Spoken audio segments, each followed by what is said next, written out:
we have ASSITEJ. Wish to know what it stands for. And then after that, we'll have Writers Guild, and then the National Writers Association of South Africa. Thank you.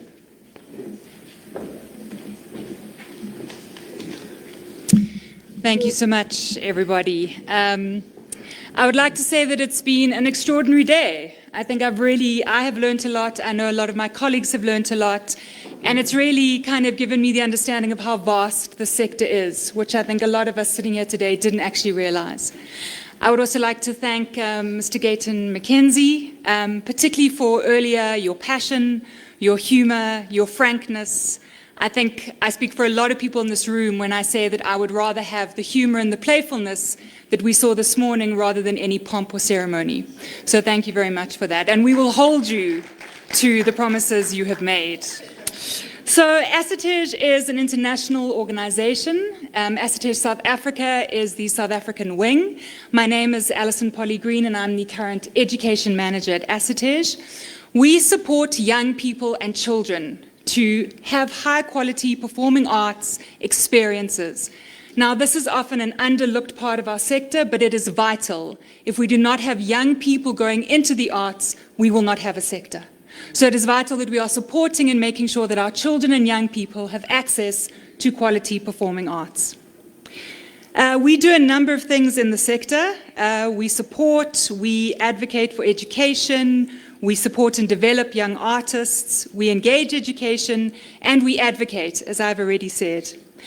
And a lot of things that I would like to say about our recommendations and the sector coordination, maybe we can skip to that slide, please. I think it's slide 10, has already been said. So what I would like to say this afternoon, the little time I have, is just to address 5 points, which I think are vital for the sector overall. Number one, cohesion.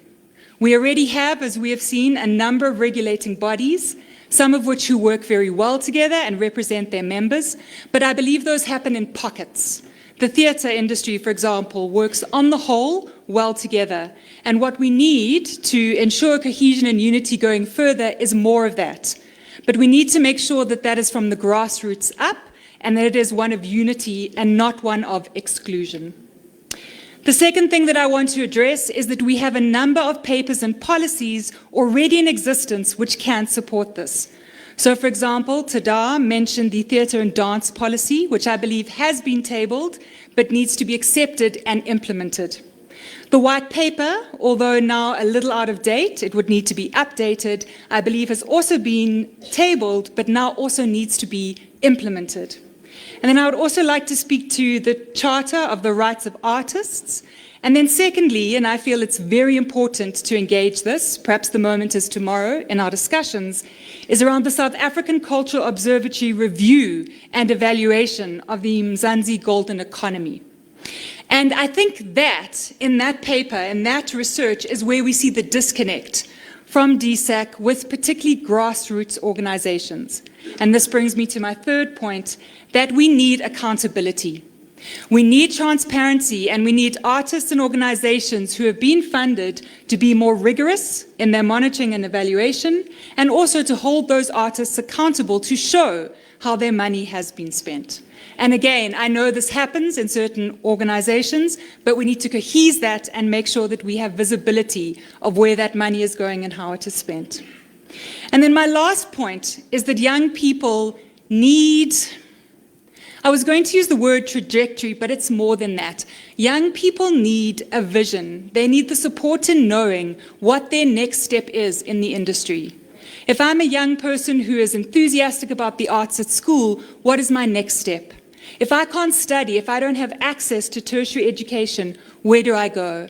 And as a sector, and I ask DSAC to support me and us in this, we need to make sure that that path is clear, it is supported, it is guided, and it is held, so that young people can make the arts into a sustainable career for themselves. If we can go to the last slide, please, very quickly, just to say the second last slide, sorry. Just to say that two other things, the PESP has been incredible for our sector. There are a number of really good programs, for example, the Social Employment Fund, which is working really well. We would advocate for these to be continued. We would also like to propose an arts-rich school initiative, which ASSITEJ has, which can support the arts in schools across the country to make sure that we are equipping learners to be able to go into the arts. And we would also like, as I have said, a review of the Mzansi Golden Economy, which allows for more collaboration and a year-round, as it has been said already, kind of call for support and funding for artists. I thank you very much for your time.